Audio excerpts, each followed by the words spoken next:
Hi guys, Milab Tarot here. Welcome back po for your kapalaran sa pag-ibig. Para po ito sa mga Earth signs, Taurus, Virgo, and Capricorn. Maglalagay na lang po ako ng timestamp sa may description box para po mapuntahan ninyo ang inyong zodiac signs. Pero syempre, this is a general reading, kaya hindi po lahat ay makaka-relate. Okay, so we will start po with Taurus. Ano kayang posibleng pagdaraanan ng mga Taurus sa mga susunod na mga araw? Okay, so we have here the Queen of Swords, the Justice card, the Nine of Cups, and then we have here the Queen of Wands. Okay, some of you maaaring nasa same-sex relationship kayo, especially kung ang person ninyo ay Libra. Okay? Ngayon, pwedeng makaramdam ka ng contentment or happiness sa mga susunod na mga araw dahil mukhang gagawin niya yung tama. Okay? Or pwedeng meron siyang i-reveal sa'yo na katotohanan na amin siya sa kasalanan niya or whatever. Basta magiging honest and open siya sa'yo. Kaya dahil dito, parang kontento ka, kumbaga doon sa sasabihin niya sa'yo or aaminin niya sa'yo, at parang mas naging secured ka ulit sa relationship ninyong dalawa. Okay? And then we have here the Seven of Swords. So parang guilty itong tao na to. I mean, na-guilty siya. Kaya siya aamin sa inyo, parang binagabag,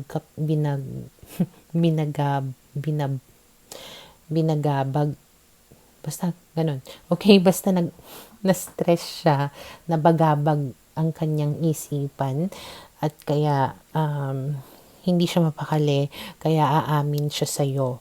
Okay? Siguro matagal din na gusto niya na umamin sa'yo pero hindi niya magawa-gawa until na-realize niya na it's the only way, kumbaga, para matahimik yung konsensya niya at parang alam niya na ayun yung tama na gawin. Okay?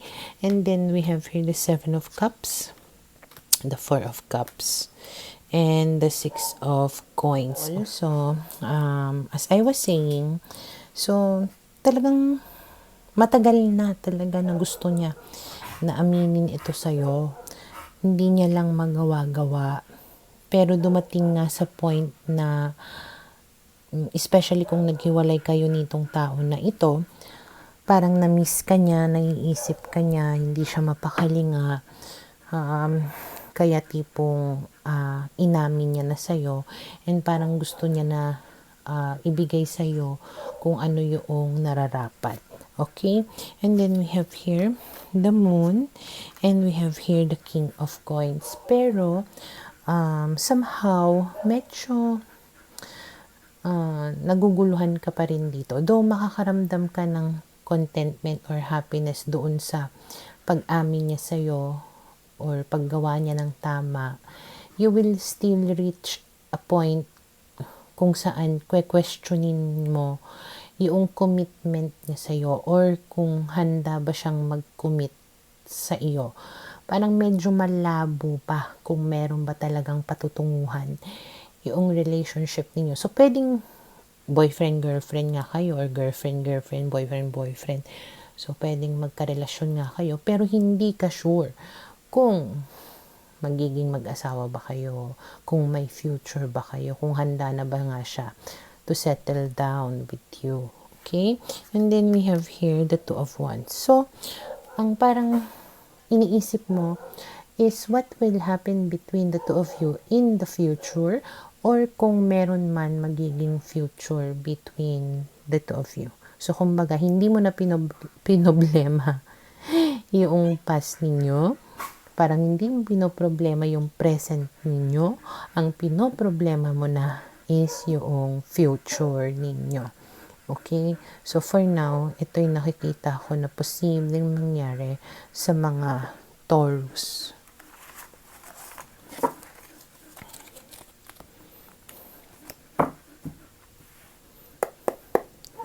para sa mga Virgo. Okay, let's see. Ano kayang posibleng pagdaraanan ng mga Virgo sa mga susunod na mga araw? Okay, so we have here the Eight of Swords. Feeling helpless kayo dito. Sobrang may nami-miss kayo na tao na mahal pa rin ninyo hanggang ngayon. Na tipong kahit nag-give ng give kayo, ginagawa niyo lahat para sa tao na ito, it seems you're just in the same position. Walang progress or parang nakatali ka pa din, hindi ka pa rin makaalis sa pagkalugmok mo kahit na anong gawin mo. Okay? And then we have here the Strength card. Pero patuloy mo dito na binobola siguro yung self mo, na tipong pinapalakas mo yung damdamin mo, na naniniwala ka na pwede pang mabuo yung relationship mo at para sa'yo, kailangan mo na gawin lahat or hindi mo pa nagawang lahat ng dapat mo na gawin, kaya give ka pa rin ng give. Okay, hanggang dumadating ka na sa point na parang punong-puno ka na hirap ka na dito. Okay, and then we have here the Tower, the Five of Coins, and the King of Coins. At dahil dyan, dahil sa pagpupumilit mo, imbes na mas maayos yung sitwasyon, ay mas lalo pang naging magulo. Mas lalo ka pang nalungkot, mas lalo ka pang feeling alone, ganon. Okay? Kasi nga, hindi mo makuha sa tao na to yung commitment na gusto mo. Okay?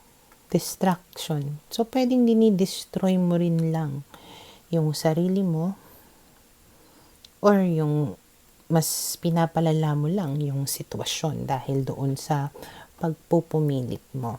Okay? And then we have here the Moon and we have here the Ace of Coins. So, kumbaga sa mga susunod na mga araw is malabo pa rin or confused ka pa din. Kung magkakabalikan pa ba kayo, kung magkakaroon pa ba kayo ng new beginning, or kung magiging maayos pa ba ang lahat between the two of you. And then we have here the Two of Wands. So, medyo, as of now, hindi natin yan masasagot.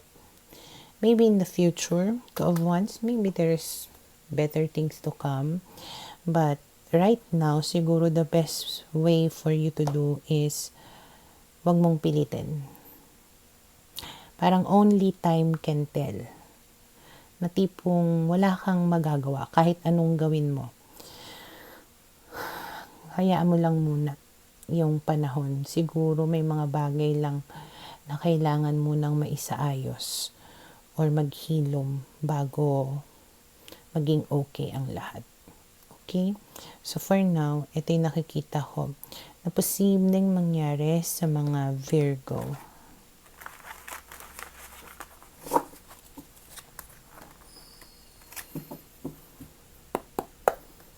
Para sa mga Capricorn. Okay, let's see. Ano kayong posibleng pagdaraanan ng mga Capricorn sa mga susunod na mga araw? Okay, so we have here the Page of Wands, the Ten of Swords, the Chariot, and the Queen of Wands. Malaki yung chance na yung person ninyo ay fire sign. Kung fire sign nga yung person ninyo, may chance na tipong makikipag-areglo yan sa inyo or tatapusin niya whatever conflict na meron kayo. Mariresolve yung mga problema ninyo. Okay? And mukhang magkakaroon ng magandang progress yung relationship ninyo at dahil dyan, you will feel secured with this person. Okay? And then we have here the Two of Swords, the Two of Coins, the Devil, and the Seven of Swords. Okay. So, based sa mga barahan na ito, Pwedeng may history itong tao na to na pangloloko sa'yo, ano. Medyo parang naging toxic din yung relationship ninyo. So, yung pag-uusap ninyong dalawa or pagkakaayos ninyong dalawa, talagang parang taking a chance, no? Parang susugal kang muli. Medyo hindi ka 100% sure kung tama ba, kung meron ba itong magandang kahihinatnan, pero confident ka na tipong tanggapin siyang muli sa buhay mo. Medyo, kumbaga mas malaki yung porsyento ng tiwala mo or pag-asa mo na magkaroon ito ng magandang kahihinatnan. Okay? So, pwedeng isa rin sa maisasayos sa relationship ninyo ay yung toxicity ng connection ninyong dalawa. Okay? So, pwedeng pag-uusapan ninyo kung ano ba yung dapat nating baguhin, ano yung dapat nating yung magaganda sa relationship natin na kailangan nating i-maintain. Okay? So, tinitimbang ninyo ng maigi ang mga bagay-bagay. Okay? And then we have the Judgment card, the Ten of Coins, and the Page of Swords. At dahil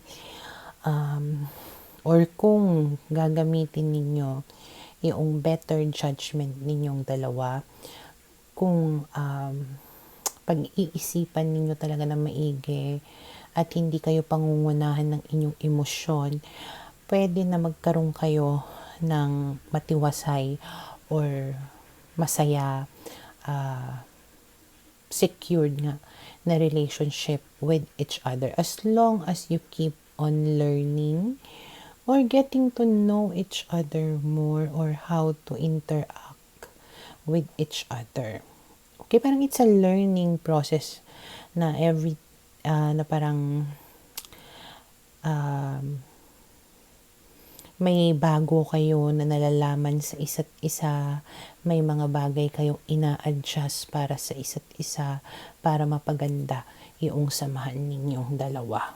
Okay? And then we have the Nine of Swords and the Four of Swords. So, dahil doon, pwedeng yung mga worries mo, yung kinakastressan mo before, yung pag-overthink mo before, pwedeng maging kalmado ka. Parang at peace ka sa mga bagay-bagay. Okay, kasi nga nakikita mo na there is an effort there to resolve or to recover the relationship. Okay? And then we have the Three of Wands, and because of that, again, Three of Wands is talking about progress. Parang nagle-level up yung relationship ninyo sa isa't isa. Okay? So, for now, ito yung nakikita ko na posibleng mangyari sa mga Capricorn.